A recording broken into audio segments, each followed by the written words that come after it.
రుద్రప్ప ఎక్కడో కొండలో పడేసామని చెప్పారు కదా, ఎలా బతికొచ్చాడు? అవును, కారేంటి మరీ గుమ్మం ముందు పెట్టారు? ఏదైనా ఇంపార్టెంట్ లగేజ్ అందులో పెట్టాలా?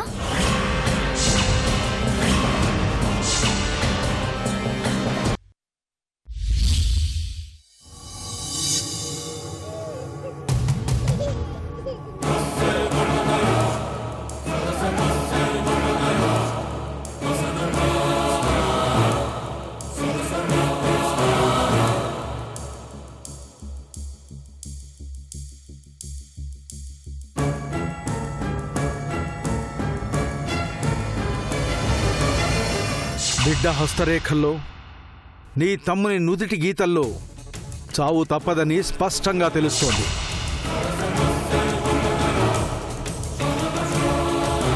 నీ తమ్ముని ప్రాణదీపం ఆరిపోబోతోంది.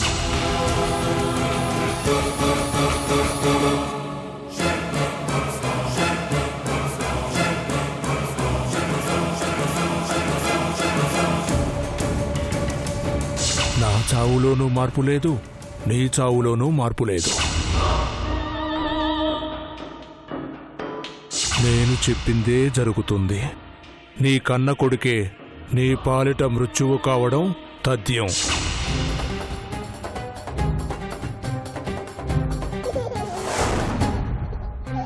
రేయ్, నేను నీ కన్న తండ్రినిరా. నన్ను చంపుతావా నువ్వు? ఎలా చంపుతావు? నన్ను చంపడానికి నీకు చేతులలో వస్తాయిరా?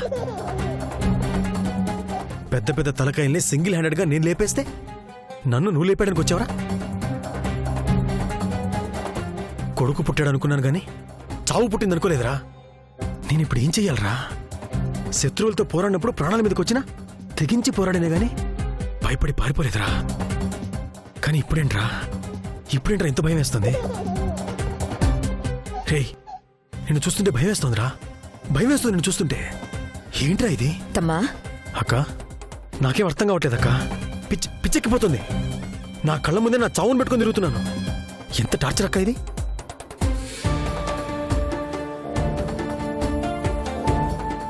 మొత్తం నా జాతకాన్ని మార్చేశాడు. నా లైఫ్నే లాగేసుకున్నాడు. తనకోట వంశానికి మరో వజ్రమునో మరో ఋషినందో అవుతాడు అనుకున్నాను కానీ నా మెడ మీద కత్తి అవుతాడు అనుకోలేదక్క.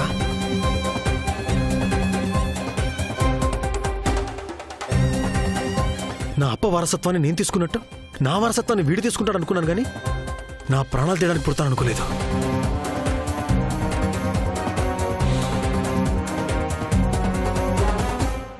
ఒక్క క్షణం కూడా మనశ్శాంతి లేకుండా పోతుంది. వీడు మన వంశంలో అనవసరంగా పుట్టాడక్క. క్షణక్షణం ఈ టార్చర్ అనుభవించడం నా వల్ల కాదు. ఏదో ఒకటి చెయ్యాలక్క. ఏదో ఒకటి చెయ్యాలి. లేపేద్దామా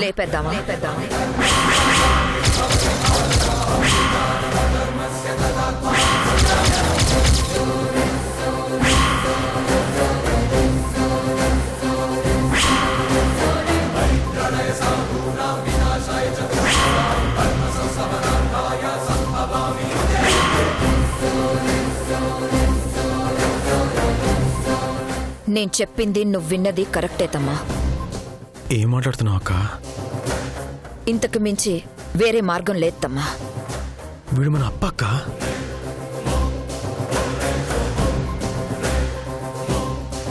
అప్ప అయితే ప్రాణం ఇవ్వాలి, ప్రాణం తీయకూడదు. ఏంటక్క నిర్ణయం? నువ్వు బ్రతికుండాలంటే వీడు భూమి మీద ఉండకూడదు. ఈ మాట వినటానికే భయంగా ఉందక్క. కానీ తప్పత్తమ్మా. వీడుంటే నువ్వు భయంతోనే చచ్చిపోయేటట్టున్నావు. వెనకొచ్చిన మేనల్లుడు కంటే ముందొచ్చిన నా తమ్ముడే నాకు ముఖ్యం. వీడి కోసం నేను నా తమ్ముడిని పోగొట్టుకోలేను.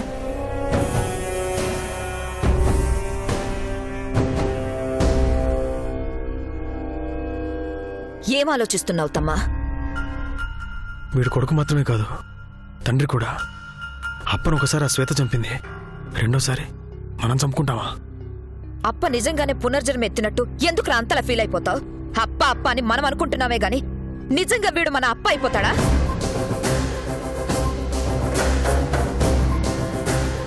వీడు రిషి కొడుకు కాత్తమ్మా, ఆ శ్వేత కొడుకే.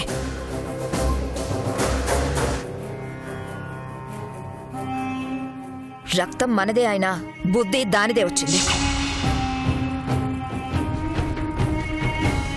వంశం మనదే అయినా ఇలాంటి వాడు మన వంశోద్ధారకుడు కాకూడదు.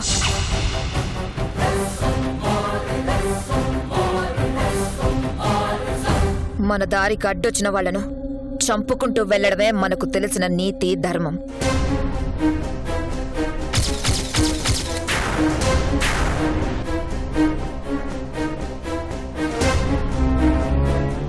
అది మనకు అయిన వాడైనా మనింటి వాడైనా తప్పదు.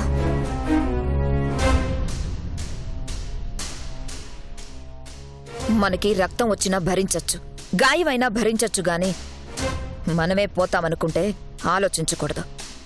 ఇది యుద్ధ నీతి.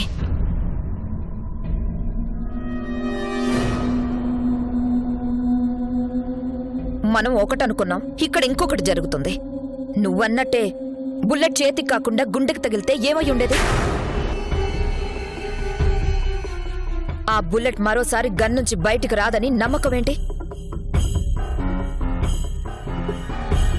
ఆ బుల్లెట్ ఈసారి నీ గుండెకు తగలదని ఎవరు చెప్పగలరు? అవునక్క, నువ్వు చెప్పింది నిజం. నిన్న జరిగింది రేపు జరగదని నమ్మకం లేదు. జరిగి తీరుతుంది.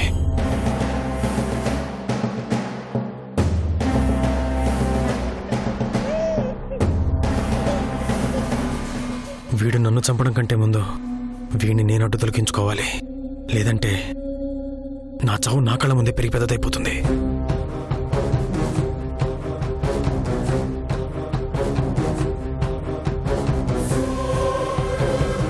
అడ్డం వచ్చింది మొక్కైనా మనిషి అయినా లేపేయాల్సిందే.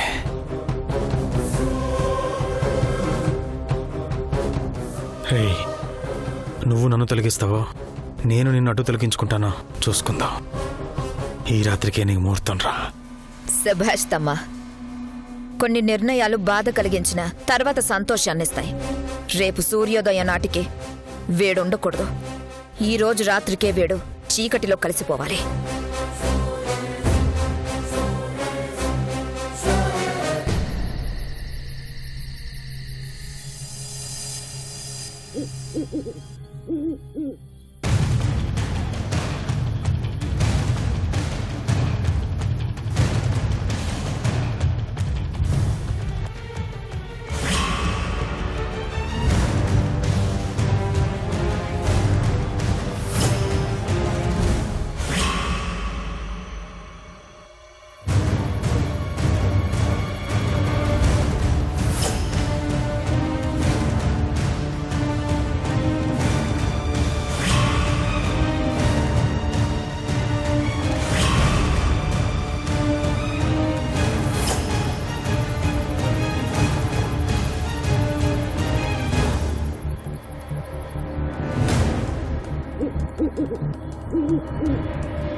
లహరి, కన్నయ్య ఏమైంది?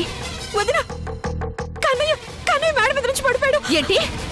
ఏం మాట్లాడుతున్నావు? అవును వదిన, బాబునెవరో మేడ మీద నుంచి కిందికి పడేసినట్టు కాలొచ్చింది. కన్నయ్య అక్కడేదో ప్రమాదంలో ఉన్నాడు వదినా. ఆ కన్నయ్యగాడు ఫోన్ చేసి చెప్పాడా? కలొచ్చిందని చెప్పాను కదా వదినా. నేను కోటీశ్వరాలు అయినట్టు చాలా సార్లు కలొచ్చింది, అయ్యానా? మధ్యతరగతి వాళ్లకొచ్చే కలలు మంచైనా చెడైనా నిజం కావు గాని నువ్వు పడుకో. లేదు వదినా, అలాంటి కలొచ్చిందంటే ఏదో అపశకనం జరగబోతున్నట్టు, మనకి సిగ్నల్ వచ్చినట్టు వదినా.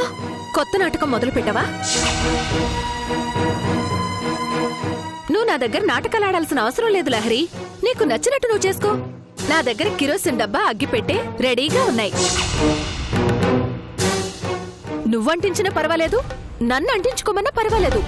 కావలసింది చావే కదా. అలా మాట్లాడుకోద్దినా. కన్నీగాడు మేడ మీద నుంచి పడిపోయినట్టు కల్లో చూడటం ఎందుకు? నేనే మేడ మీద నుంచి దూకేస్తాను, కళ్ళారా చూద్దుగాని రా. అయ్యో ఆగొద్దునా. ఎందుకు ఆపుతావు లహరి? నేను అడ్డు తొలగిపోతే నీకు ఏ సమస్య ఉండదు. ఊరోళ్ల సమస్యలన్నీ నెత్తి మీద వేసుకోవచ్చు. ఖాళీగా ఉంటే చిన్నపిల్లల కథల పుస్తకాలు రాసుకో. ఇంకా ఖాళీగా ఉంటే రామకోట రాసుకో. అంతేగాని కాలొచ్చింది కాకొచ్చింది అంటూ నా దగ్గర మాత్రం కథలు చెప్పకు. వాడికేదో ప్రమాదం జరగబోతుందని నా మనసు కనిపిస్తుంది వదినా. అందుకే చాలా భయంగా ఉంది. అందుకే చెప్తున్నాను లహరి, నా శవం దాటుకుని వెళ్ళిపోయావంటే నీకు ఏ అడ్డు ఉండదు. పిచ్చి పిచ్చి ఆలోచనలు చేయకు. ఆ బీదరుగాడు కొడుకును పెంచుకుంటాడో చంపుకుంటాడో వాడిష్టం. మనం కష్టపడి బిడ్డని తల్లికిస్తే అది జాగ్రత్తగా చూసుకోవాలి కదా. ఇదంతా అదే చేసుకుంది, అనుభవిస్తుంది. మధ్యలో నీకెందుకు బాధ? మనకుండాల్సినవే చాలా ఉన్నాయి. ముందు మనింటి సంగతి ఆలోచించు. అర్థమైందా? నీ మెదడులోకి అమెరికా ఆలోచన తప్ప ఇంకే ఆలోచన రాకూడదు. ముందు పడుకో. పడుకో లహరి.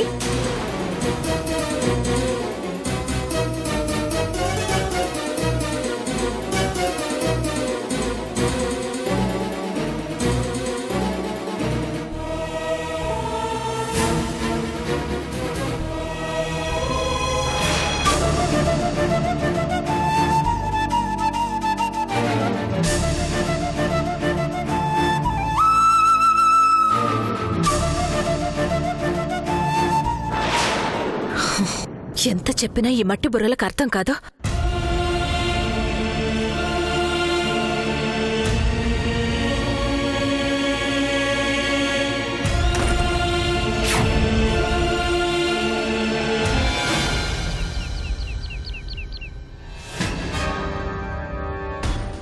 అరగంటకో గంటకో ఒకసారి ఆ కిరణ్ గాడ్లోని అపరిచితుడు బయటకొచ్చి గాయత్రితో గేమ్స్ ఆడుకునేవాడు. నేను వచ్చినప్పటి నుంచి గమనిస్తున్నాను. ఆ విలన్ గాడు బయటికి రావడం లేదు. ఇద్దరు టెన్షన్గా కనిపిస్తున్నారు. ఏమై ఉంటుందప్పా?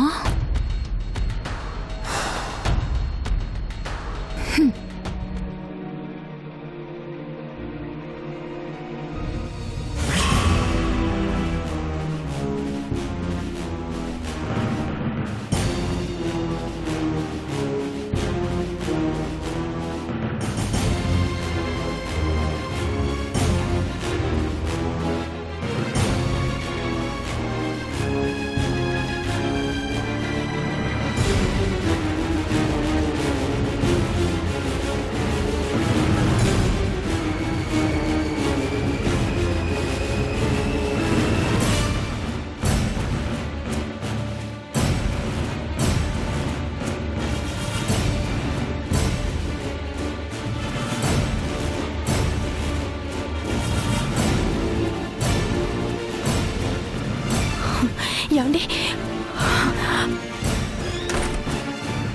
అది మేకప్ చేసుకుంటుంది. అరగంట వరకు బయటికి రాదు. ఇదే మంచి సమయం. తొందరగా బయటికి తీసుకెళ్ళిపోదాం రండి.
వస్తుందేమో అని భయంగా ఉంది.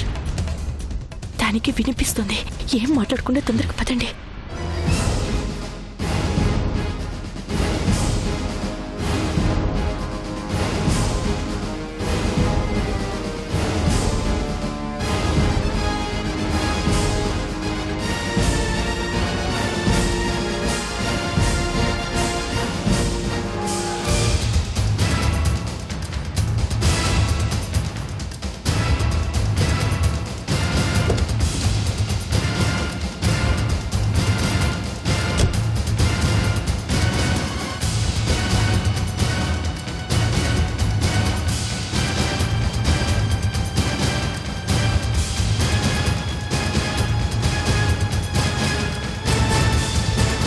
టైం చూసుకొని మళ్ళీ స్కెచ్లు మొదలుపెట్టి గాయత్రితో ఒక ఆట ఆడుకోవాలి.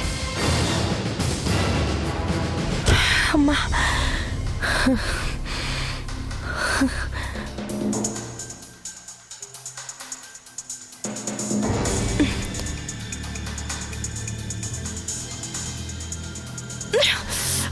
కిరణ్,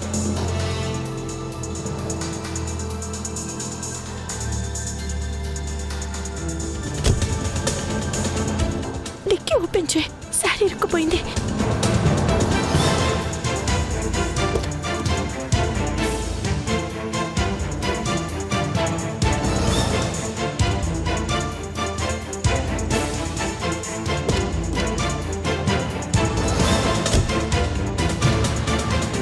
త్వరగా పోనీయండి.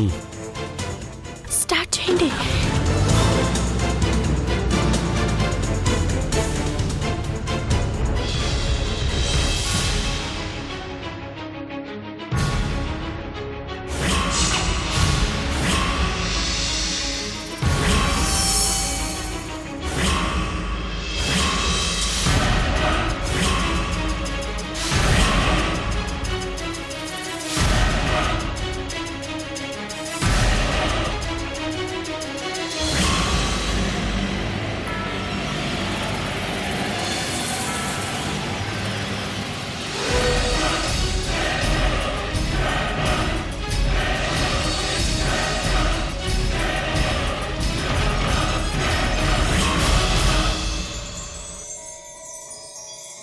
మై గాడ్, నువ్వింత పని చేస్తావనుకోలేదు కిరణ్.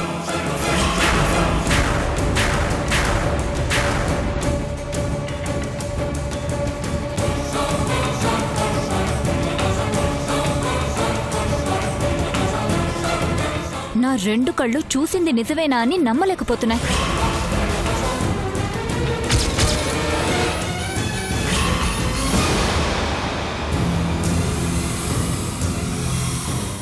ఎందుకిలా చేసావు కిరణ్?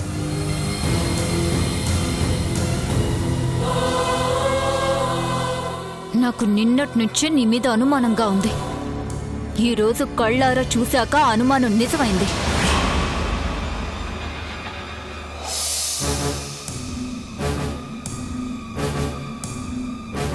గాయత్రికి చాలా దూరంగా ఉండేవాడివి, ఒకేసారి ఇంత దగ్గర అయిపోయావేంటి?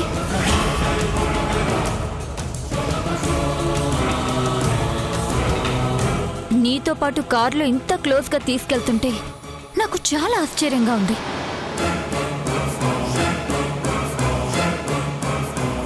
ఇంతకీ ఇద్దరు ఎక్కడికి బయలుదేరారు? రెస్టారెంట్కి.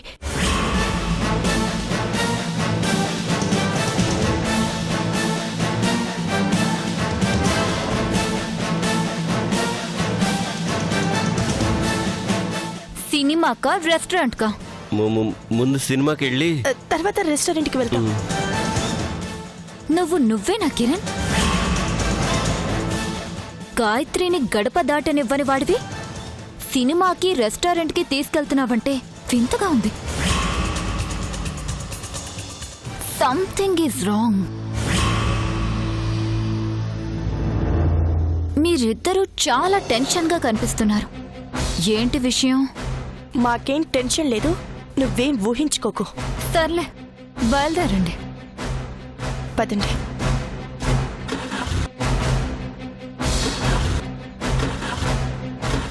ఏమైందండి? స్టార్ట్ అవ్వట్లేదు.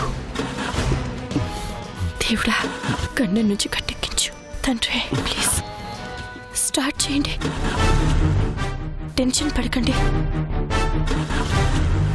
పదండి ఒక్క నిమిషం కిరణ్.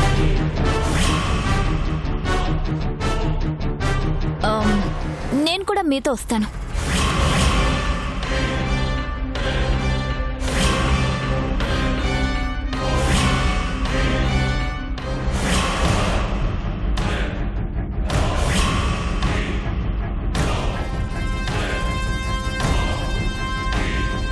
వీడు నా కొడుకుని సంబరపడిపోయాను.